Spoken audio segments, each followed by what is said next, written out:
Hello and welcome back. So this is going to be slightly different today because basically there's a bit of drama going on. I just want to address some of the points that were raised.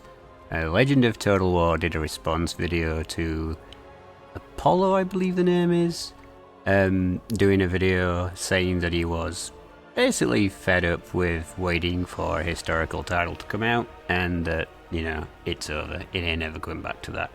There's a lot of points to be made about this. It's not really something you can just quickly summarize into a sentence.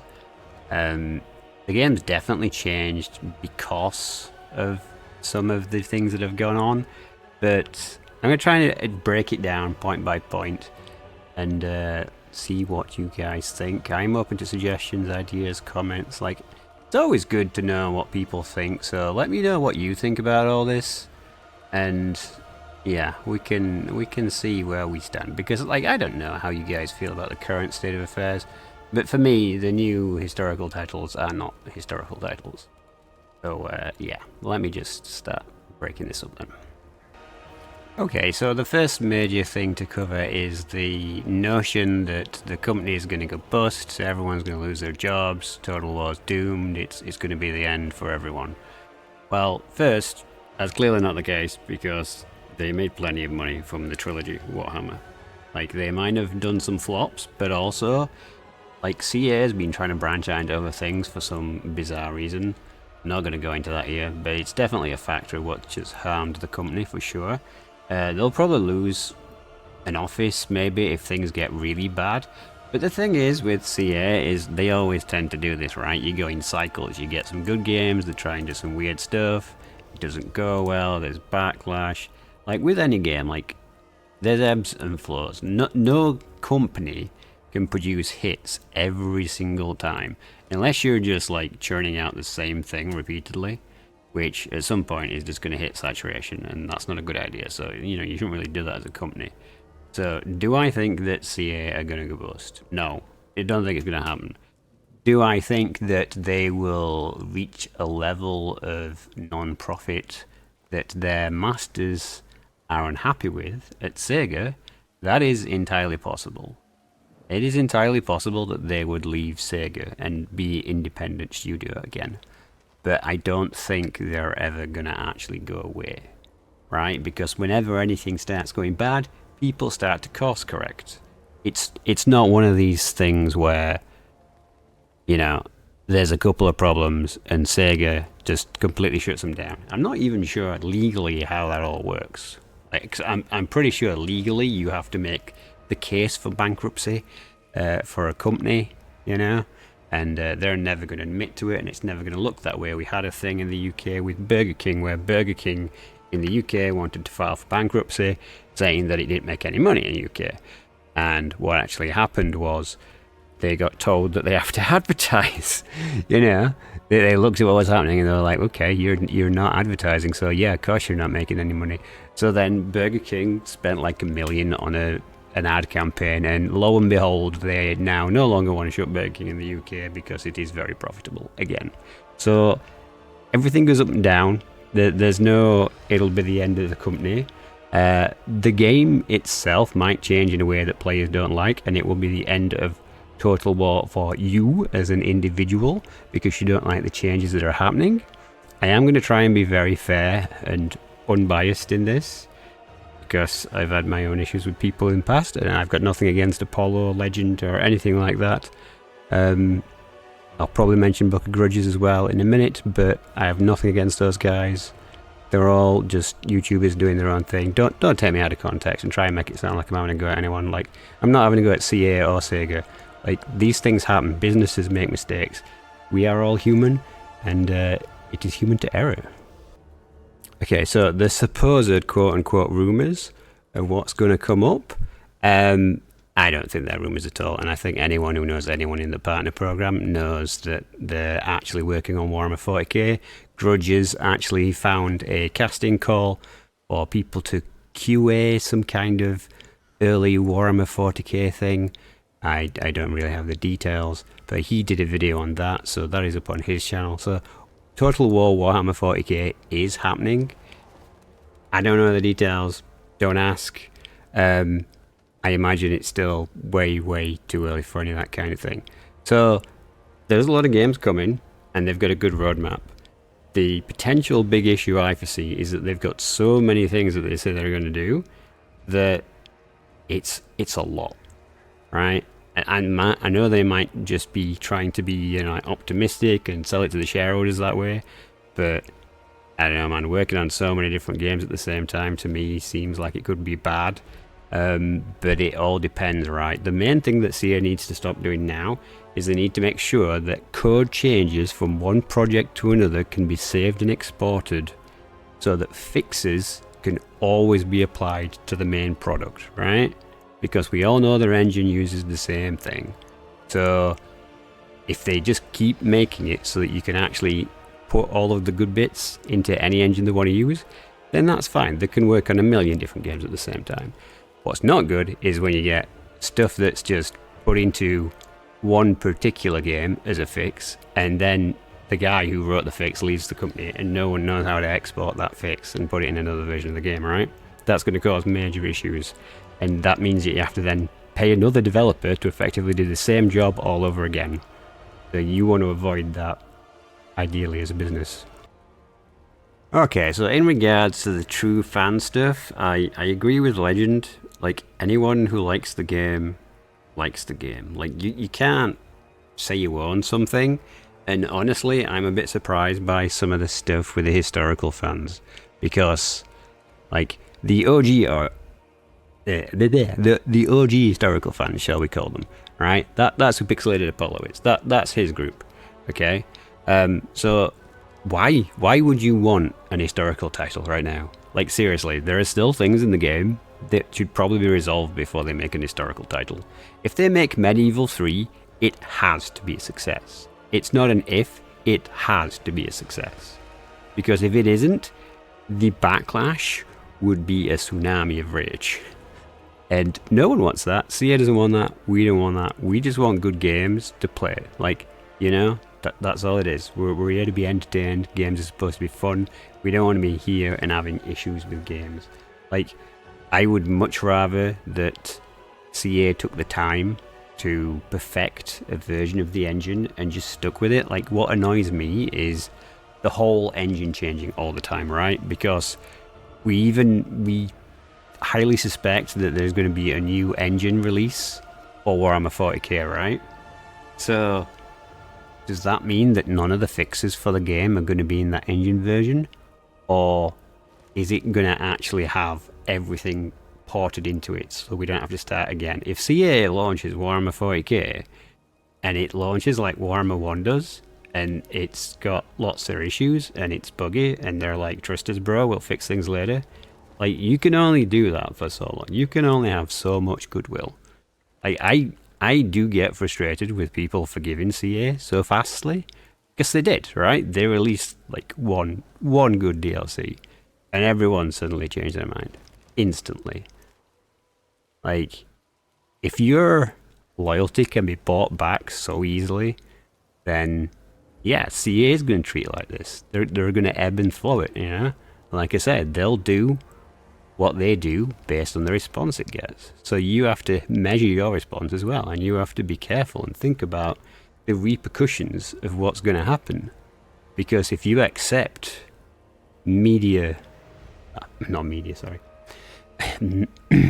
I can't talk. If you accept something that isn't up to par, shall we say, something that's not as good as you know it could be, then you invite them to carry on producing content at the same level. And that is going to lead us to a place where no one's happy. And we don't want that. We want good games. Okay, so the new fans are not the old fans thing, I have no idea, to be honest with you, because, like, for me, everyone that I know is a massive Warhammer nerd, yeah? The name's given down. Do the math. And we all played Total War games long before Warhammer Total War came out. So we are the old fans, or at least in my community, for the most part. Like, I know there's some people that have joined recently, and I know that more people are coming in, but, like, that's not a bad thing. Having new people in your community brings fresh ideas. and a larger fan base. And the bigger the fan base is, the better it is for the game. And the more feedback you can give. Like, the problem we've kind of had is that feedback has been ignored previously. But they are working to fix that from the look of it. So, you know, I don't know how I feel about saying that there are different fan groups, because, like, you don't know who's a fan and who's not, and how long they've been a fan for. It is really hard to say. Like, I have almost every title from the Total War range. I think I fell out of love with the Rome 2 launch. I had a bit of an issue there, and that's when I was like, you know what?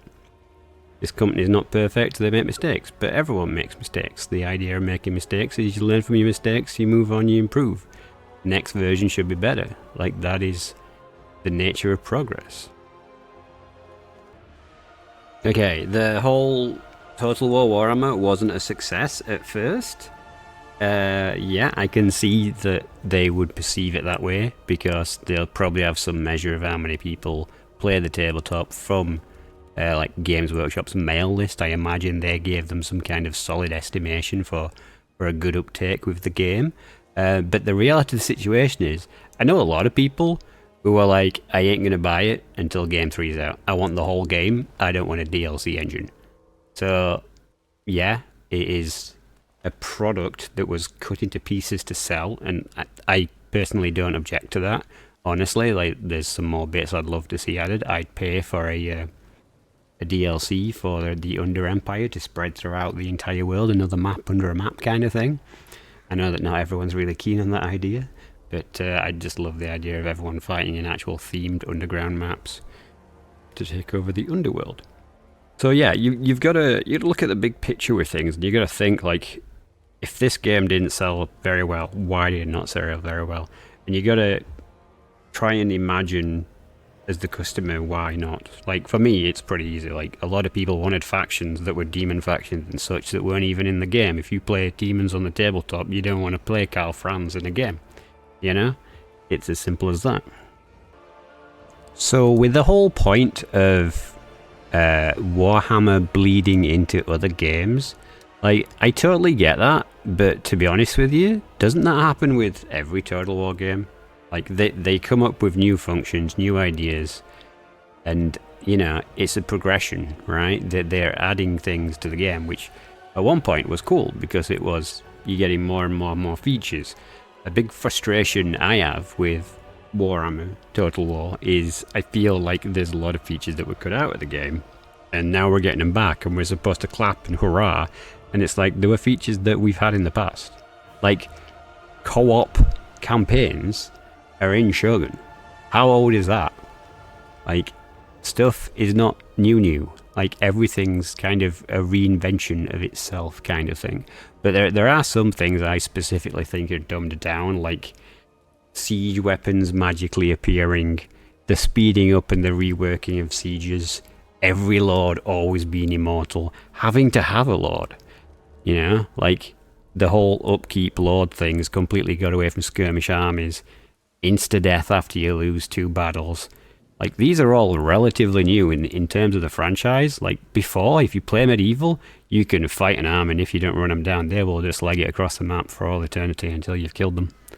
Like, so that is something that is a big change, and not all of these changes are necessarily good, but to be honest, like, until you try these things, you don't really know, do you? Like, it's up to you what your favourite features are and not. Like, I did have a conversation about this whole thing when Apollo's video dropped, because someone was really annoyed at it, and I was just like, dude, it's fine, don't let it get to you. But, like, we all have our own opinions. We all know what we like, and some people consider this stuff quality life improvements. I mean, fine, if you think it's an improvement, then it's an improvement to you, but, like, not everything is. The Epic Siege experience is like the original fantasy thing, right? Doing a big castle siege. And Total War Warhammer should have that experience as well. And the sieges are not up to my standards, shall we say. But, you know, they are actually changing sieges constantly now. Like, we've had some good updates to make it much better than when the game originally launched. So I can't say that CA isn't trying when they are. Okay, the whole angry fans versus apathetic fans argument. Yeah, I agree, I suppose. It forced CA to change things. I'm not sure. I'd say that it's preferable. Like, in the ideal world, CA would actually take the feedback they've been given and take it very seriously. But, you know, like, this is the state we're in. Like, things have to have a mass outcry for it to be resolved, shall we say? Like, without an extreme amount of anger, your issues and your complaints are just going to be completely ignored. Like, you know, like I say, I'm not happy with sieges still. Is anything happening about that? No. People have just given up on sieges. Like, literally. I know people that auto-resolve siege battles now because they don't want to see the maps. They're done with it, effectively. I still have some hope, but we'll see, right? It is what it is. It's already had a lot of work, so I'm just in the vein of, once something's been reworked so many times, I can't see them reworking it again and again and again. You know, there's no money in it. There's no profit in it. Like Norsca, it's a faction that everyone always wants reworking for Norsca. For whatever reason. Norsca. No, it's already had its time. It's already sold. It's not going to be a profitable product to rework again and again and again. There's no point. Like, you might as well. I would rather, if they actually wanted to do the sieges, or rather, I wish they would, I'd happily buy a siege upgrade DLC just to support it. And yes, I do buy the DLCs. I am no longer a content creator with CA. So all of this is completely unbiased, which, you know, is me usually anyway, because I wouldn't agree to that kind of thing. And I believe all the new content creators have under NDA now. So that'd kind of suck, really. I'm not looking to get back into the content creator program anytime soon. The whole releasing a game in a bad state and then fixing it afterwards is something I have extreme concern with, because you only get one chance to make a first impression.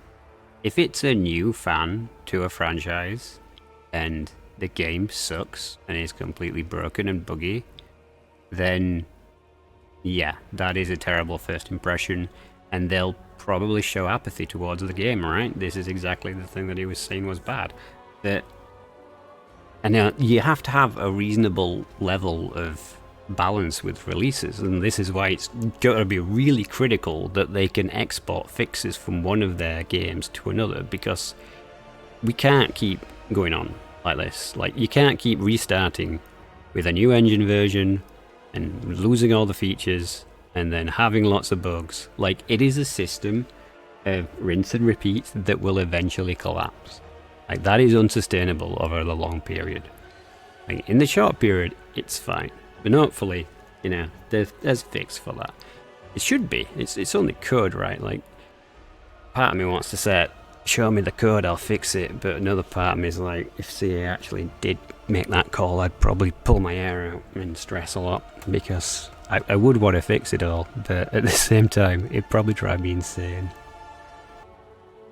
Alright, IGN, the meme of memes.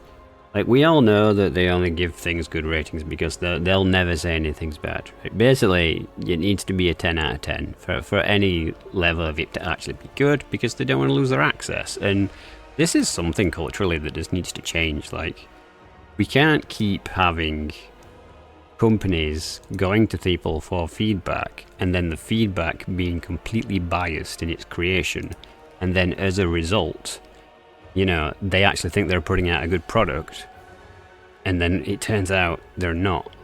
Like, yeah, we've had this with a couple of things now, and I don't know how you fix that one, because that's kind of like ingrained in these companies now. I don't think that any of those kind of game companies that do marketing for games and write reviews are ever going to be like 100% true, because at this point, like, it's ingrained that, you know, whatever Total War releases, IGN is going to give it a 7 at least.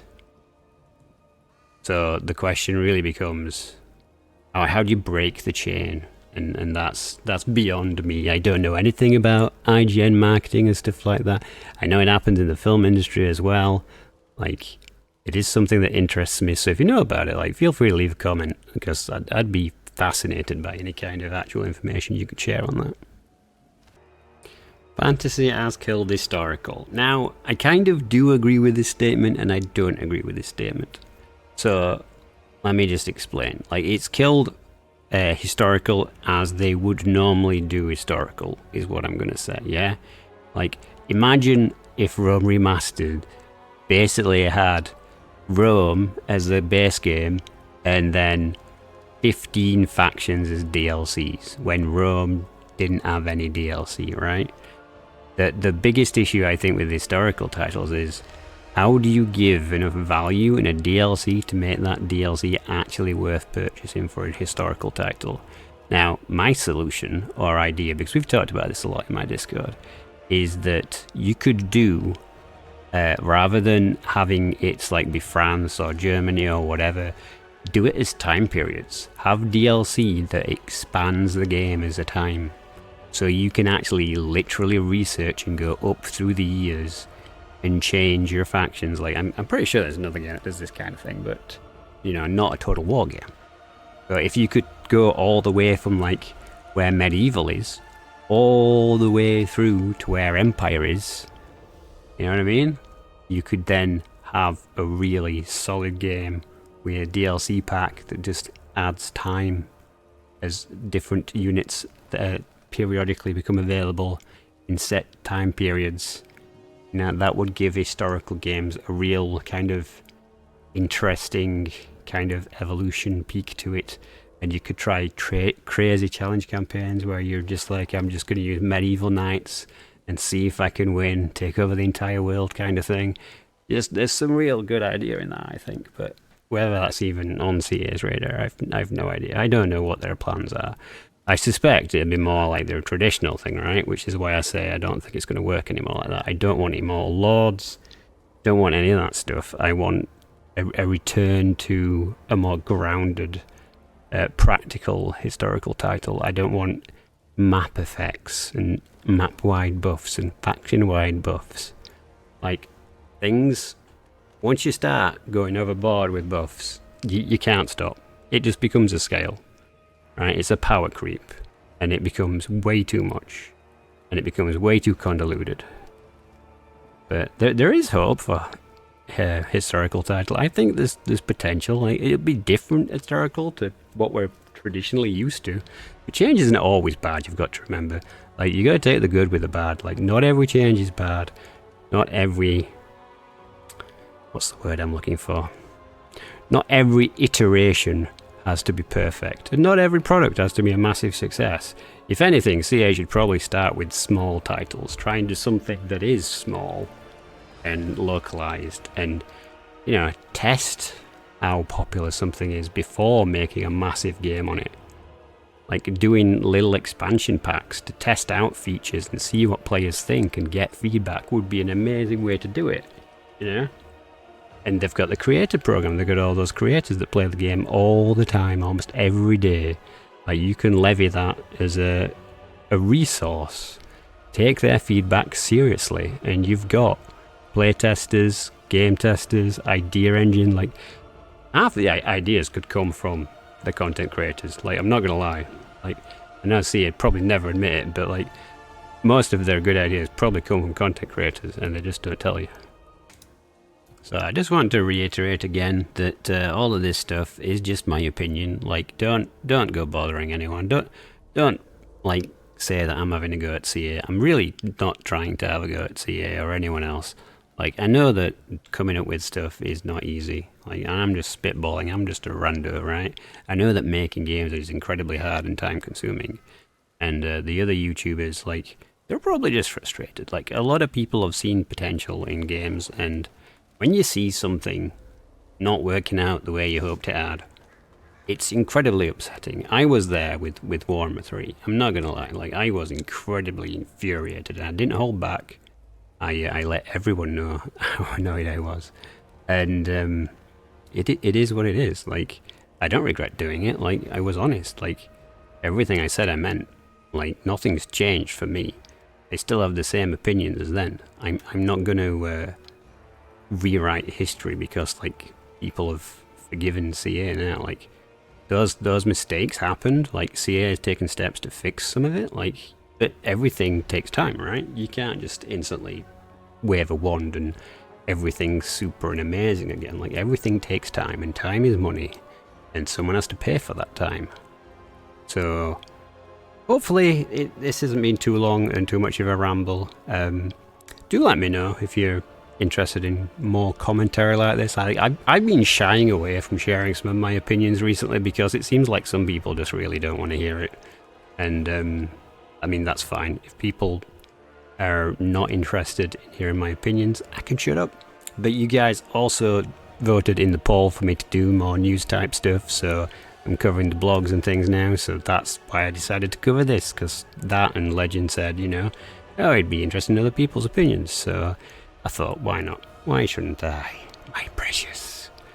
So I wish you good fortune all your wars to come, and hopefully I'll see you again soon.